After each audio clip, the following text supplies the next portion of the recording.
Magandang araw po sa inyo lahat at good morning po. At again, Brother Richard po ang maghahatid ng mensahe sa umagang ito. Sa focus verse po natin sa araw na ito ay nagmumula po sa Proverbs 2:6 Amplified Version.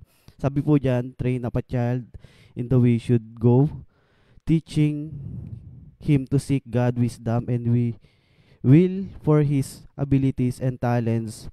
Even he is old, he will not depart from it. Manalangin po tayo. Lord God, maraming po salamat sa araw na ito, Lord, na nandito kami makikinig ng inyong salita. Nawa, Lord, mapapakinggan namin na mensahe nagmumula sa iyo.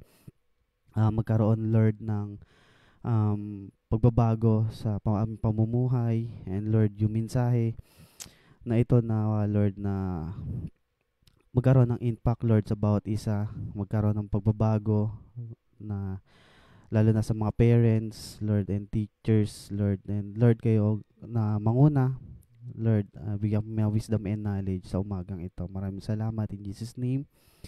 Amen. Ang title ko po this morning sa tilawak na to ay Before It's Too Late. So ano po ba sinasabi ng focus verse po natin sa araw na ito, no? Ang focus verse po natin ngayon ay isang nagbibigay payo tungkol sa pagpapalaki ng isang bata o mga kabataan, at nagbibigay din po dito sa um, tamang paggabay, pagtuturo sa murang edad, lalo na sa mga parents and spiritual teachers. Ang pagtuturo po sa bata ay hindi lamang simpleng bagay, no, na nagbibigay kaalaman sa kanila, yung kundi ito ay pagsasanay, paggabay at paghubog ng kanilang mga karakter o pagiging isang bata. Ang mga kabataan po ay tulad ng isang malambot na putik, no. Ang paggawa po ng paso, no, pag malambot po yan, mas madali po siyang hulmahin. Pag tumigas na po, no, mahirap na po siyang gawing paso. So ganun din ang mga bata, mga kabataan habang bata, kasi pag lumaki na po yan, mahirap na po silang pasunurin dahil alam, may mga isip na yan, may mga desisyon na yan sa buhay. Pero pag bata pa po, mas madali silang i-mold, or mas madali silang gabayan sa kanilang paglaki. Ang ibig sabihin po ng mensahe na sa umaga ito, no, mga kapatid, na sa araw na ito ay ang tamang landas na dadaanan ng ating mga anak, no, katotohanan, karunungan sa konteksto ng salita ng ating Panginoon. Ito ang buhay na nakatuon sa Diyos, may takot sa Kanya, at sumusunod sa Kanyang mga utos. Ang mga aral na naitanim sa puso nila ng mga kabataan natin ngayon ay mahirap na pong burahin, no? Mahirap burahin sa puso't isipan nila habang sila ay lumalaki. Ang mga prinsipyo, disiplina ay magsisilbing gabay sa kanilang mga desisyon sa buhay. So, paano po ba natin um, mahuhubog ang isang kabataan na lumaking may takot sa ating Panginoon at lakaran ang way ng nais ng ating Panginoon upang makita sa buhay nila, makita nila si Lord sa buhay nila. Unang-una, early trainings, no? Sabi po diyan, habang maaga pa lang, habang bata pa, will train na sila, no? Sa salita ng ating Panginoon. Habang bata pa, train na natin sila sa mga makalangit na bagay, matuto sila na gumawa ng naayon sa utos ng ating Panginoon upang unang training ground po nila sa buhay nila. So, unang training ground po ng kabataan ang buhay sumunod sa ating Panginoon, lalo na sa church. Alam mo, personally, mga kapatid, minsan every Saturday nagkakaroon po kami ng um, tahanan ng panalangin. Nagkakanta kami dito sa church po namin. Bawat family, no, sa mga bahay namin, magkakaroon kami ng tahanan ng panalangin. Yung mga pamangkin ko po, ina-assign ko na po yan. Mag-opening prayer, mag-testimony, kumanta, magbasa ng Bible, mag-closing prayer. Kasi doon ko sila po pwedeng i-train, no? Sa bahay pa lang dapat natitrain na natin sila. Hindi nila makukuha 'yun sa labas, no? Di nila matututunan 'yon sa school, no? Ang unang training ground po nila is at yung ating tahanan. Lalo na mga kapatid sa panahon natin ngayon, maraming mga kaka-impluwensya sa mga kabataan natin ngayon, mga anak natin, na po pwedeng lumayo. Hindi lang sa atin, kundi kay Lord Jesus. Kaya involve them as early as now as fellowship, no, sa Bible reading, Bible study, satellite, no, may mga satellite po tayo, no. At wag natin hayaan at yung mga maging lifestyle nila ay mag-serve sa kingdom ni Lord, no? Kasi yun yung gusto ni Lord eh. At ayun yung plano ni Lord sa buhay natin, hindi lang sa atin sa buhay ng mga kabataan. So, na habang lumalaki sila, ay alam nila na negotiable yung Sunday, no? Alam na nila na pag Sunday yan para kay Lord. Doon pa lang, natitrain na sila. So, number 2, lead by example. Alam nyo mga kapatid,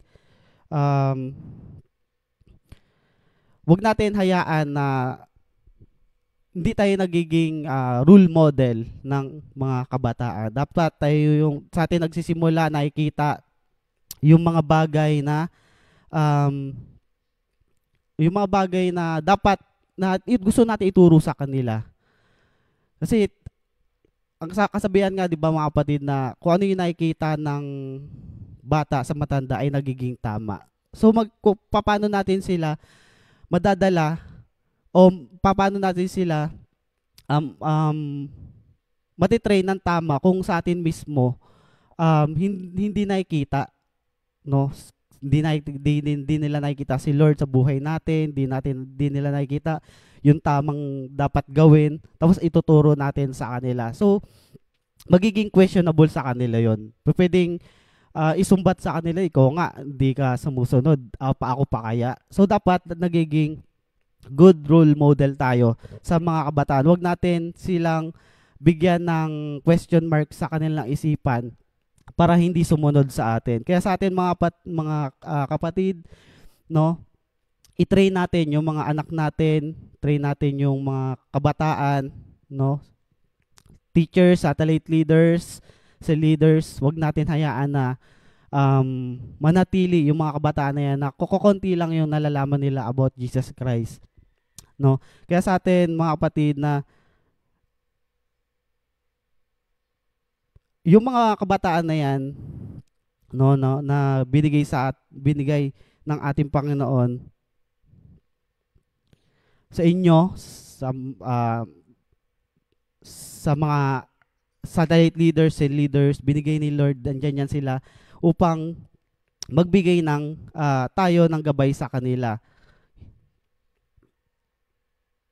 Sa panahon natin ngayon na napakaraming impluwensya, no, kasamaan, teknolohiya, yung media natin, no, yung mga bagay na pwedeng ma-distract sila sa bagay na yon. Kaya habang maaga mga kapatid, kaya nga title natin sa araw na ito, Before It's Too Late. Dahil pagka nahuli tayo at lumaki yan na walang takot sa ating Panginoon, pwedeng sila yung maka-impluwensya sa ibang mga kabataan na gumawa ng hindi maganda. Kaya habang maaga pa, bago pa mahuli ang lahat, mga kapatid, bago matuluyan masira ang purity ng mga kabataan natin, mga kabataan na yan, let's train them, involve them, turuan maging accountable, responsible, and huwag natin sukuan sa panalangin. Dahil sabi nga 'di ba, ang kabataan ang pag-asa ng bayan. So, kaya ang prayer focus po natin sa araw na ito, sabi po nandiyan po sa screen, pray that parents and teachers wisely and patiently lead children to know God, helping them grow in faith and follow Him through their lives. So manalangin po tayo. Lord God, maraming po salamat sa magandang mensahe na ibinigay niyo po sa amin. Lord, tulungan niyo kami upang, Lord, na magkaroon ng lakas ng loob, Lord, na i-train yung mga kabataan, mga anak namin, na magkaroon ng takot sa iyo, Lord, magkaroon ng impact sa ibang kabataan. Lord, gamitin mo mga kabataan na to, Lord, na lumago ang kingdom mo, lumago yung mga satellite, lumago yung mga cell group, lumago, Lord, sa pananampalataya sa iyo at pagkakilala sa iyo, Lord. Ganun, Lord, mga parents, mga spiritual teachers namin, kay Lord ang patuloy na magbigay ng kaalaman, wisdom and knowledge, kalakasan, palakasin mo po sila dahil, Lord, na mahaba pa, Lord, yung time nila, Lord, na upang matrain yung mga anak nila, yung mga kabataan na nangangailangan, Lord, na at makakilala sa iyo, Lord. Ganun, Lord, pray that pinapanamin sa inyo, Lord, yung mga hearts of those who are lost to, Lord.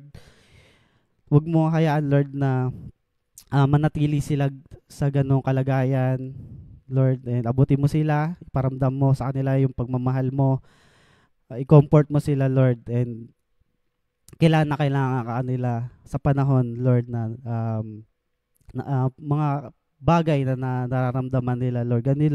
Ganin din, tiyataas namin ang bayan ng Israel, Lord, kung ano man yung plano mo, Lord, sa bayan mo yan.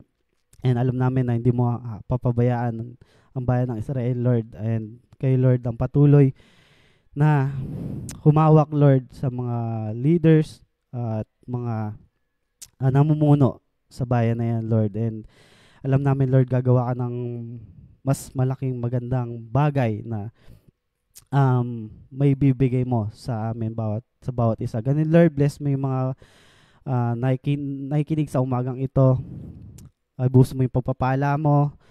At Lord, bigyan mo kami ng kalakasan pa, Lord. Lord, magawa namin yung magandang bagay na gusto mo ipagawa sa amin. Yung purpose po namin sa buhay po namin. Lord, ganun din yung mga nasa ibang bansa, nagtatrabaho, Lord, comfort mo sila, ingatan mo sila, Lord, and nawa, Lord, alisin mo sa kanila yung homesick, Lord, nawa, iparamdam mo sa kanila, Lord, yung joy, Lord, and pagmamahal mo, Lord. Maraming po salamat sa umagang ito, in Jesus' name, amen. So, salamat po sa umagang ito, sa araw na ito, sa patuloy na pakikinig ng aming morning tilaok, and patuloy lang po kayo na sumubaybay sa aming morning tilaok and Sunday service. Kaya maraming po salamat po.